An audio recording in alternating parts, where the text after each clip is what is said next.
Donc un club, ça permet déjà de créer une sorte de connectivité que nous n'avons pas naturellement. On ne l'a pas naturellement à cause de la réalité chinoise, mais on ne l'a pas également parce qu'on prend en général nos métiers de manière très segmentée, très compartimentée.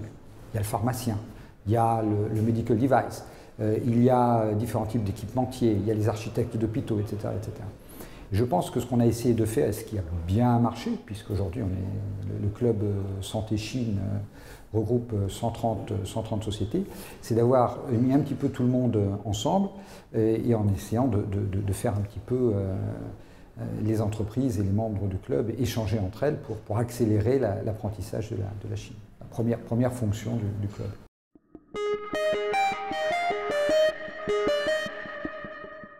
Et un pays comme la Chine est un gigantesque marché, hein, c'est plus grand que l'Europe, enfin, c'est l'Europe continentale, c'est extrêmement fragmenté, chaque province, chaque pays est en fait très différent, et en plus, chacune d'entre elles subit des dynamiques et des évolutions qui sont extrêmement marquées.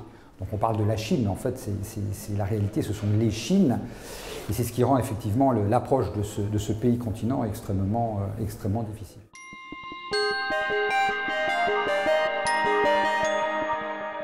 À mon avis, il faut essayer d'industrialiser la promotion de nos entreprises, de leurs services et de leurs produits. Pour ça, il faut créer un argumentaire, il faut avoir un discours. Or, aujourd'hui, nous avons tous un discours sur le système de santé français, mais il faut le construire, et donc c'est ce qui est en cours. On va, je pense, très bientôt publier une petite brochure qui va rassembler les principaux arguments. Donc, il faut construire un discours. Et puis derrière, je pense qu'il faut renforcer les structures du club, Chine, mais des autres probablement aussi, hein, c'est une réflexion plus globale.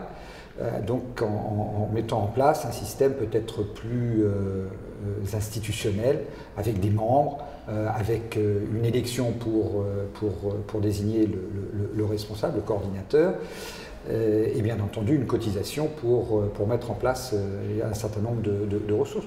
Il n'y a pas besoin de beaucoup de ressources, mais il faut, je pense, professionnaliser le club davantage avec un objectif, promouvoir le système de santé et surtout ses acteurs, que ce soit des produits, que ce soit dans les services. Enfin, c'est ça qu'il faut vraiment mettre en avant. Et pour ça, je pense qu'il faut passer à l'étape suivante.